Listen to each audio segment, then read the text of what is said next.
My using the podium is not a statement of superiority. It's a statement of stability. At age 92.83, I need something to lean on, folks.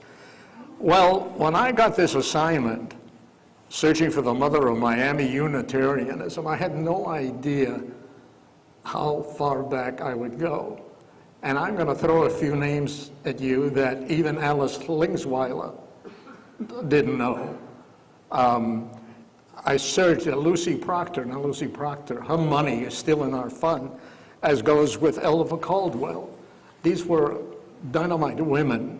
Nina McAdam, who I think was on the school board, I have to check Agneta Held's archives, almost lost her job during the McCarthy hearings because she was a member of that, quote, communist, unquote, church.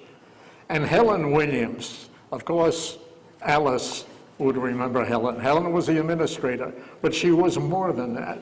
She was she was the brick and mortar of not only this church, but our previous building. I remember her, mimeographing our newsletter, which, folks, was 16 pages, 8 pages on both sides. I remember because I was the editor. We had ads in it.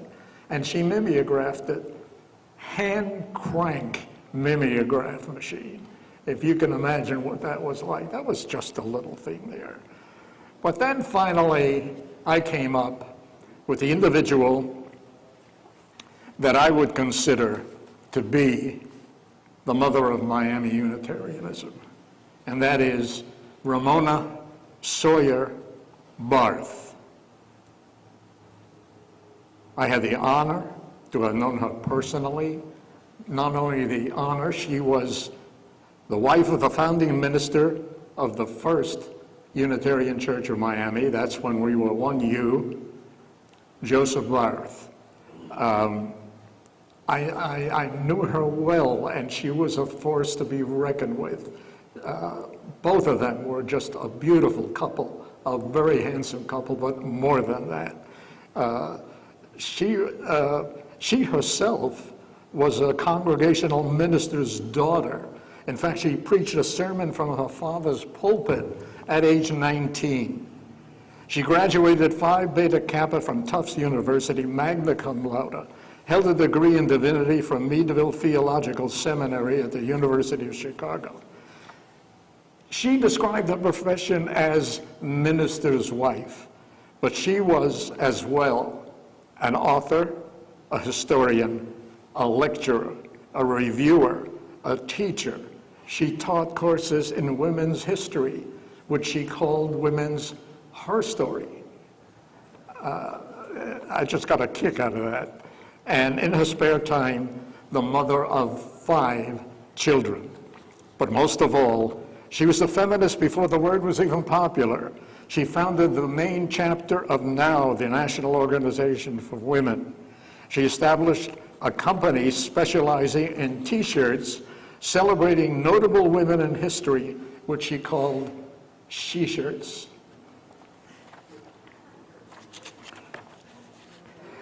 Just to give you an idea, very briefly, excerpts from her obituary. She died in 2002. Ramona Sawyer Barth was a feminist historian with a flair for the dramatic.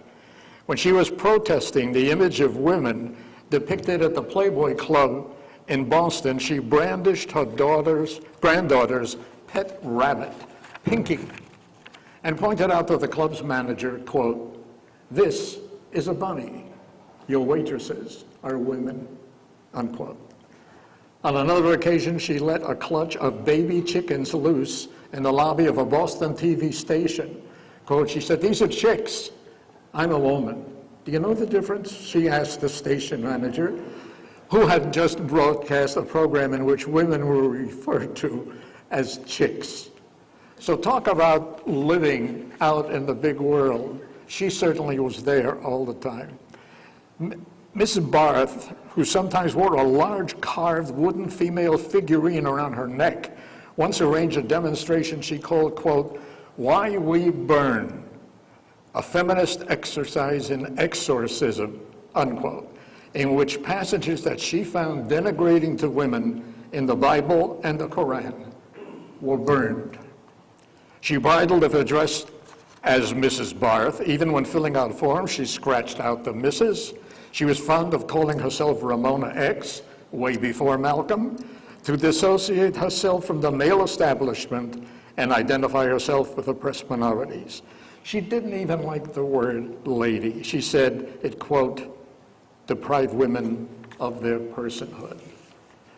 So for 16 years, Ramona Sawyer Barth, from 1939, the inception of this congregation, to 1955, my nominee for Mother of the Miami Unitarianism is Ramona Barth.